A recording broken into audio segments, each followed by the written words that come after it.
Her, a woman, was sleeping on the plane until the captain asked in terror, "Is there a fighter pilot on board?"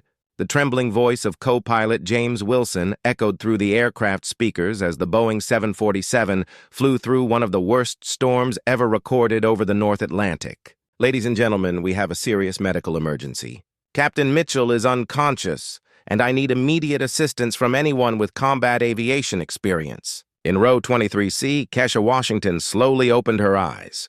At 34, she had learned to sleep anywhere, a habit developed during years of missions where rest was rare. But something in the desperation of that voice made her sit up instantly.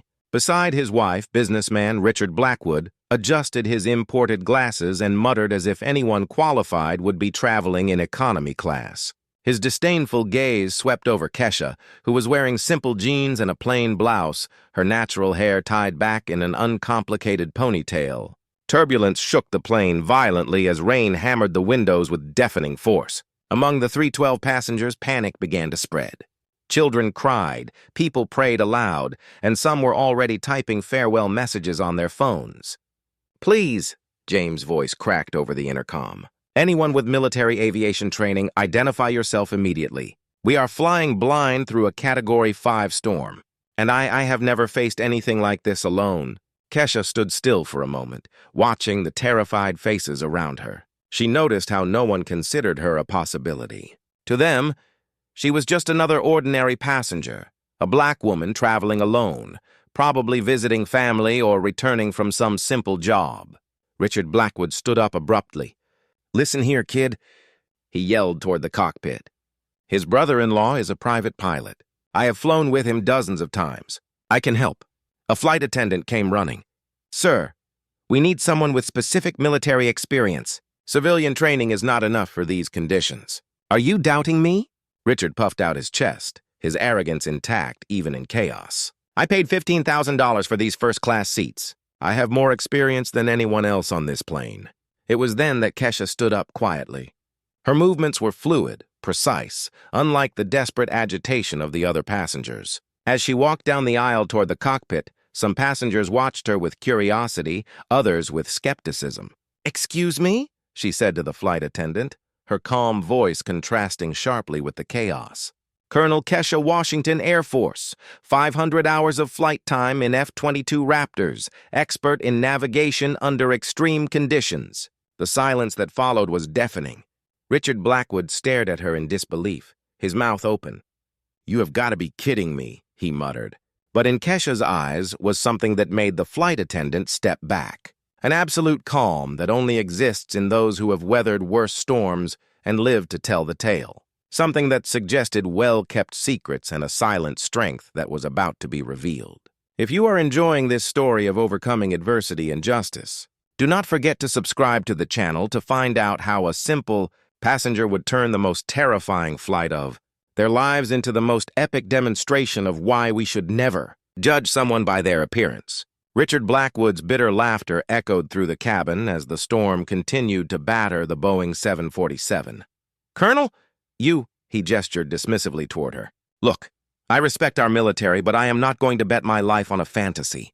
My wife and I paid a fortune for these seats precisely to avoid situations like this." Other passengers began to murmur.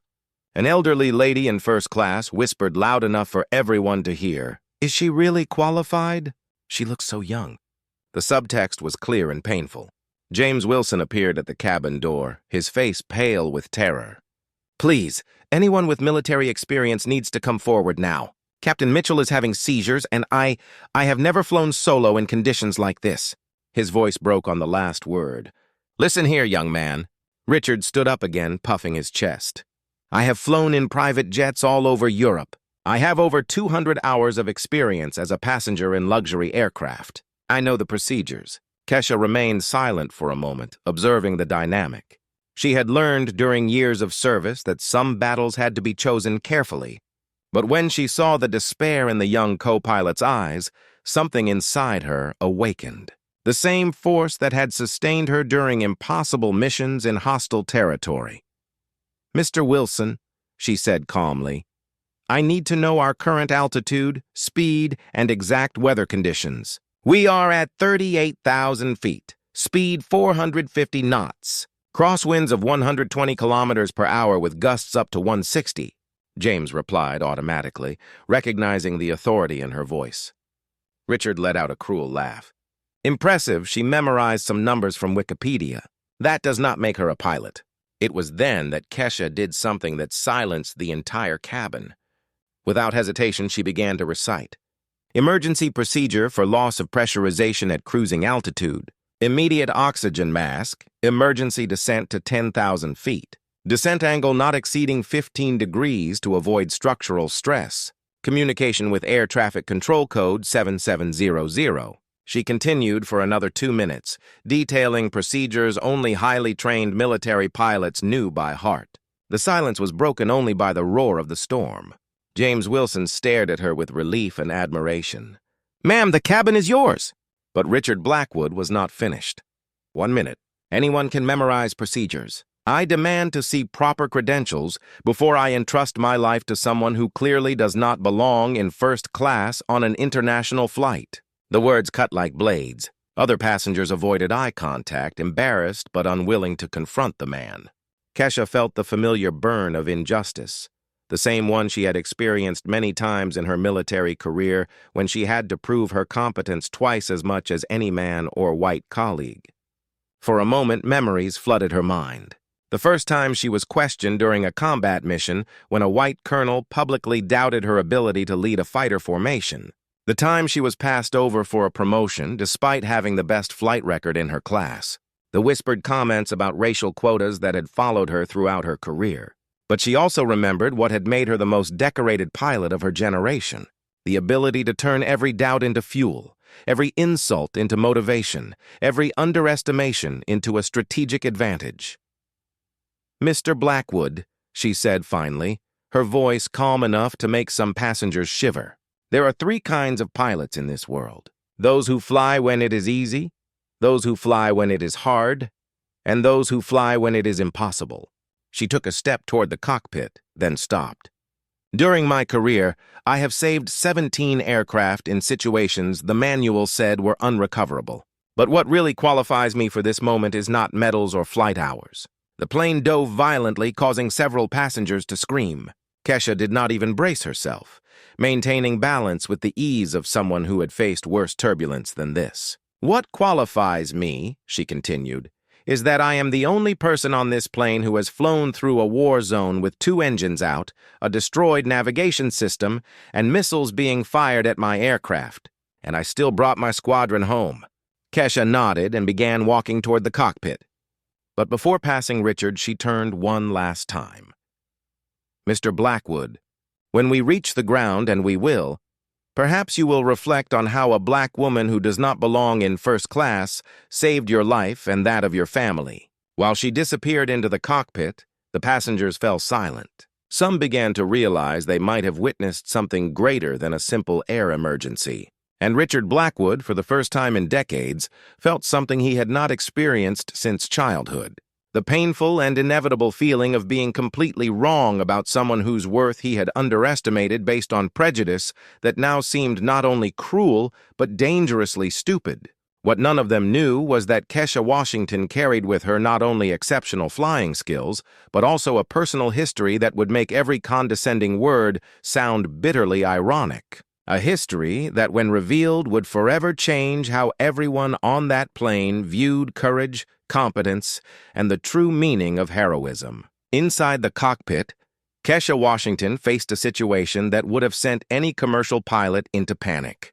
Captain Mitchell was convulsing in his seat, foam coming out of his mouth as heart monitors blared. James Wilson was frozen in terror, his hands shaking over controls he could no longer operate. "First aid now," Kesha ordered, her voice cutting through the chaos. She checked the captain's vital signs with the precision of someone who had treated wounded pilots in combat. "We have approximately 15 minutes before he goes into full cardiac arrest." James watched her work, impressed by how economical and precise her movements were. "Colonel, how do you know so much about emergency medicine?" 10 years flying rescue missions in hostile territory," she replied, adjusting the navigation instruments while simultaneously monitoring the captain's vital signs. When you're the only person between a wounded soldier and death, you learn a few things. Meanwhile, in the passenger cabin, Richard Blackwood had convinced half of first class that they were all doomed because of an imposter at the controls. "Did you see how she was dressed?" "Qualified people don't travel like that," he muttered to anyone willing to listen. "I bet she doesn't even have a valid pilot's license." His wife, Victoria, who had been silent until then, finally confronted him. "Richard, stop it. You're being ridiculous." "Ridiculous?" He turned to her, indignant. "I'm trying to save our lives. I'm not going to leave our safety in the hands of someone who clearly doesn't." Her words were interrupted by the sound of Keisha's voice over the intercom, now assuming full command. "Ladies and gentlemen, this is Colonel Washington speaking. I will be taking command of this aircraft until we reach our destination. Please remain calm and follow all instructions from the crew." The authority in her voice was unmistakable. It was not the tone of someone trying to convince or impress, but of someone accustomed to being obeyed without question. Even Richard felt an involuntary chill. In the cockpit, Kesha had transformed James Wilson from a paralyzed co-pilot into an efficient assistant. "James, I need you to monitor our fuel and pressurization systems. I'm going to get us out of this storm, but I need accurate information every 30 seconds. "Yes, ma'am," James replied, his confidence returning for the first time since the emergency began. There was something about Kesha's presence that made him believe they could get out alive. Then she did something that left James completely perplexed. Instead of following standard emergency routes, Kesha began mentally calculating a trajectory that seemed impossible, flying through the storm instead of around it. "Colonel, with all due respect, this goes against all safety protocols," James protested, watching her scribble calculations on a notepad. Kesha smiled for the first time since taking command. "James, let me tell you something. In 2018, I was leading a rescue mission in Afghanistan when our aircraft was hit by surface-to-air missiles. 2 engines failed, the navigation system was destroyed, and a sandstorm reduced visibility to 0. She continued flying as she spoke, her hands moving over the controls with mesmerizing fluidity. The manual said to eject and abandon the mission, but 17 wounded soldiers depended on us. So I did exactly what I'm doing now. I threw the manual out the window and trusted my experience. "And what happened?" "I brought them all home. All 17. Her words carried a weight that made James understand he was in the presence of someone truly exceptional. Sometimes, James, following the rules kills people. Knowing the rules well enough to break them at the right time is what separates mediocre pilots from pilots who save lives." At that moment, the cabin door swung open. Richard Blackwood had convinced a flight attendant to let him through, claiming he had relevant experience to assess the situation. "This is utter madness," he declared, observing Kesha's unconventional calculations.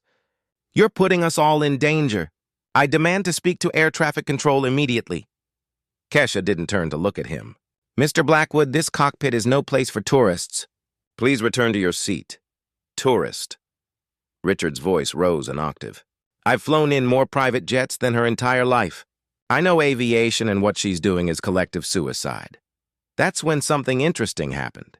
Dr. Patricia Chun, chief of neurosurgery at Johns Hopkins Hospital, who had remained quiet until that moment, got up from first class and walked to the cockpit. "Colonel Washington," she said calmly, "I'm Dr. Chun, a neurosurgeon.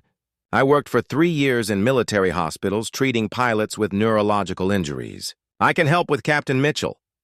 Kesha finally turned around and the two professionals recognized each other instantly. Not personally, but as people who had dedicated their lives to saving others in extreme conditions.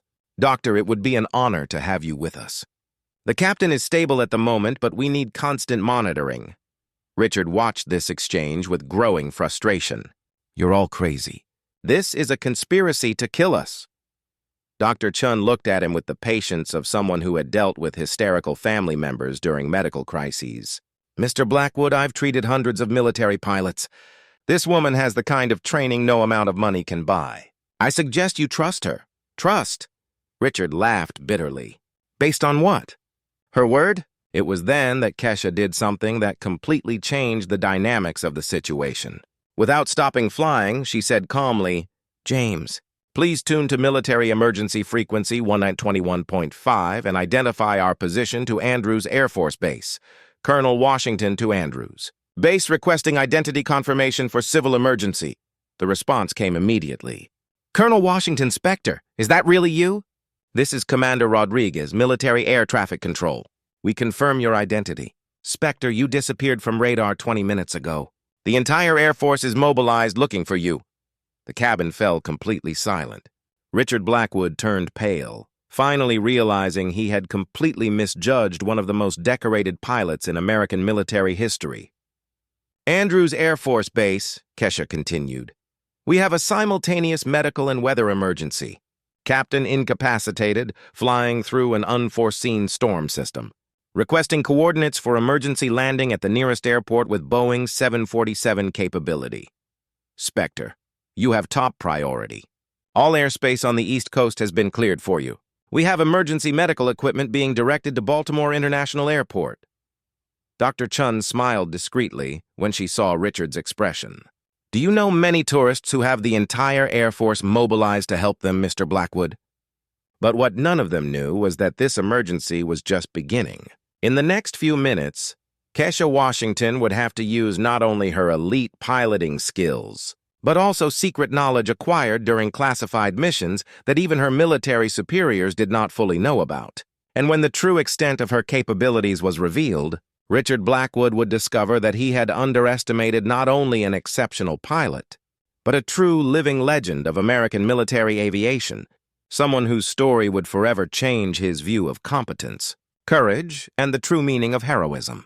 Spectre, we have critical information. Another military controller's voice interrupted. The weather system is intensifying beyond all predictions. Winds of 180 km/h, hail the size of baseballs. All airports in the region are closing their runways. You are the only aircraft still in the air. The reality of the situation hit Richard Blackwood like a punch in the stomach. They weren't just another commercial flight with technical problems. They were literally flying through a meteorological apocalypse that had closed all airspace on the East Coast. James, Kesha said calmly, I'm going to need you to monitor our vertical speed. We're going to do something that has never been attempted in a Boeing 747. Her hands danced over the controls with a precision that made it seem as if the aircraft was an extension of her own body. Colonel, what exactly are we going to do? James asked, watching indicators that suggested maneuvers impossible for a commercial aircraft of that size.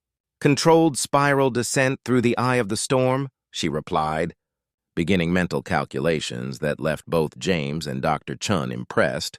A technique developed for military fighter jets never attempted in a civilian aircraft of this size.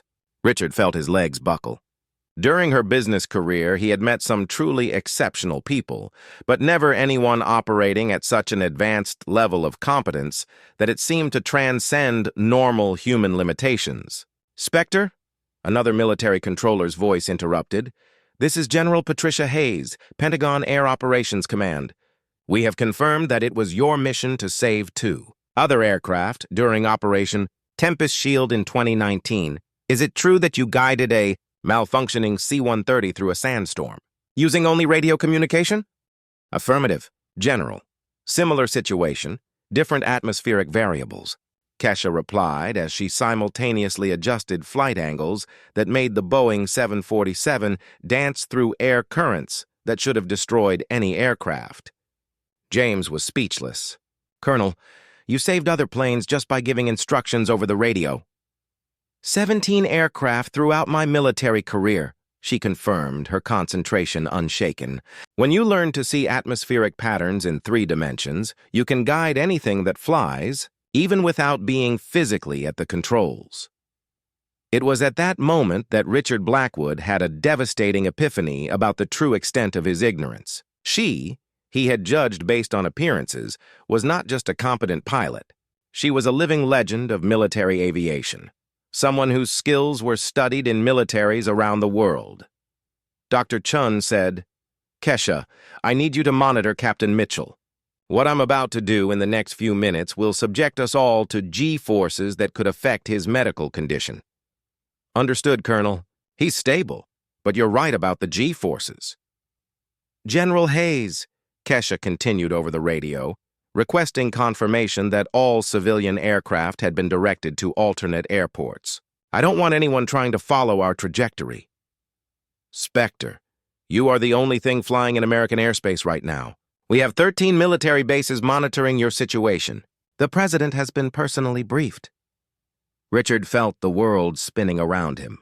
The President of the United States was being informed about the flight he was traveling on, piloted by a woman he had tried to disqualify based on racial prejudice.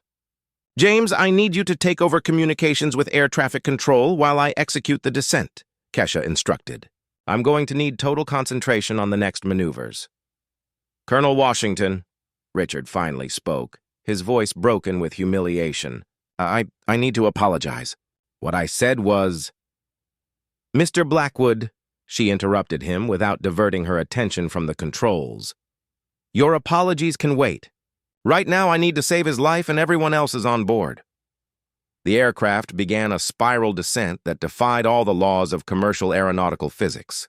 Kesha had found a descending column in the center of the storm, a relatively stable air tunnel that would allow for a controlled descent below the layer of severe turbulence. My God, James murmured, watching the instruments. How did you know that current existed? 10 years flying through hostile weather systems in the Middle East, she replied. Sandstorms, man-made hurricanes created by explosions, conditions that don't exist in civilian manuals. When you survive the impossible repeatedly, the extraordinary becomes routine. Spectre, this is Commander Rodriguez.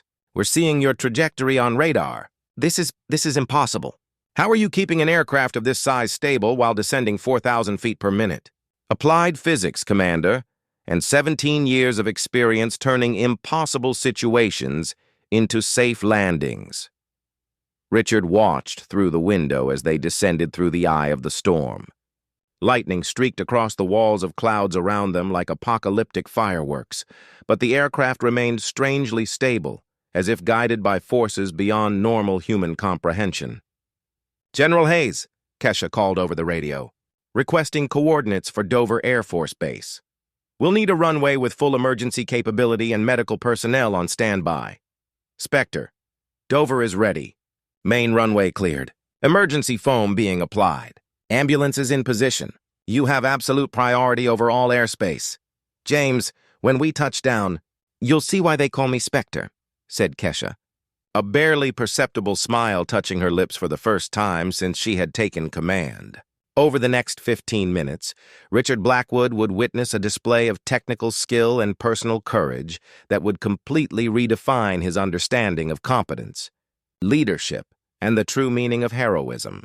And when they finally touched down, he would discover that Kesha Washington was not only one of the best pilots in American military history, she was someone whose personal story of overcoming adversity would make every prejudiced word he had ever uttered a bitter and unforgettable irony. What none of the passengers yet knew was that this landing would change not only her life, but also his civil aviation policies, emergency protocols, and the way the whole world would see what a truly exceptional person can achieve when underestimated by those who confuse privilege with competence.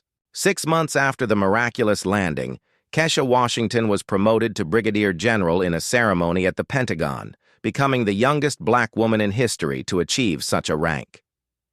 Her storm navigation technique was incorporated into military training manuals worldwide, and 3 universities offered chairs in her name.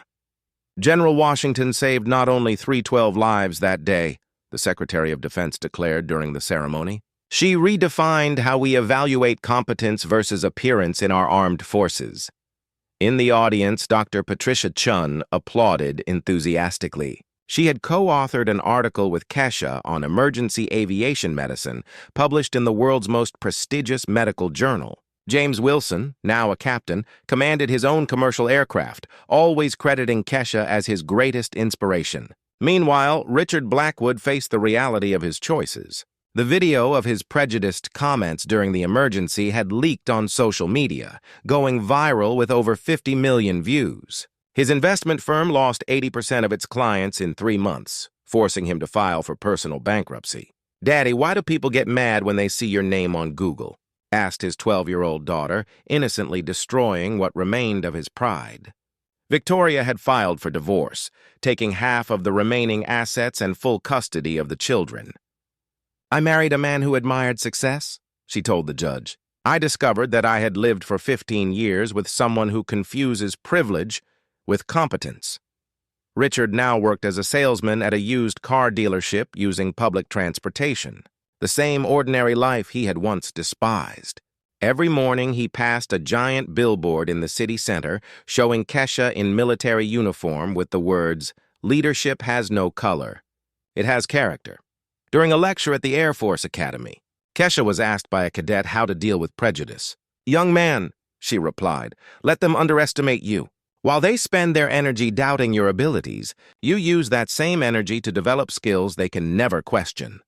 Kesha's story inspired an entire generation of young military personnel from minority backgrounds. Her book, Flying Through the Storms, became a bestseller with all proceeds going toward aviation scholarships. 3 years later, Richard ran into Kesha at an airport. She was wearing a general's uniform surrounded by aides and security guards. He was wearing his blue dealership uniform, carrying a small, inexpensive suitcase. "General Washington," he said timidly, "I would like to properly apologize for what happened on that flight." Kesha studied him for a moment, seeing not the arrogant man from before, but someone genuinely broken by his own ignorance. "Mr. Blackwood, you gave me the greatest gift possible that day." "How so?" "You reminded me why I do what I do. Every person I save, every pilot I train, every barrier I break, all of it is possible because people like you exist to motivate me to prove them wrong." Richard nodded, swallowing the lump in his throat. "I lost everything because of my prejudices." "No, sir," Kesha corrected him gently. "You discovered you never had anything real to lose. Privilege is not achievement. Respect is not inheritance. Competence is not appearance." As she walked away with her team, Richard realized the hardest lesson of his life. The woman he had judged incapable of flying a plane now commanded entire squadrons, while he, who considered himself superior, could barely command his own existence. Kesha's true revenge was not to destroy Richard Blackwood. It was to build a legacy so brilliant that it rendered his pettiness irrelevant. She learned that success is not only the best revenge, it is the only revenge worth having. As she said in her last interview, "While they spend time underestimating us, we spend that time becoming unforgettable." Have you ever been underestimated by someone who later realized they had made the biggest mistake of their life? Leave your story of overcoming adversity in the comments. Subscribe to the channel for more inspiring stories that prove that greatness doesn't ask permission to shine.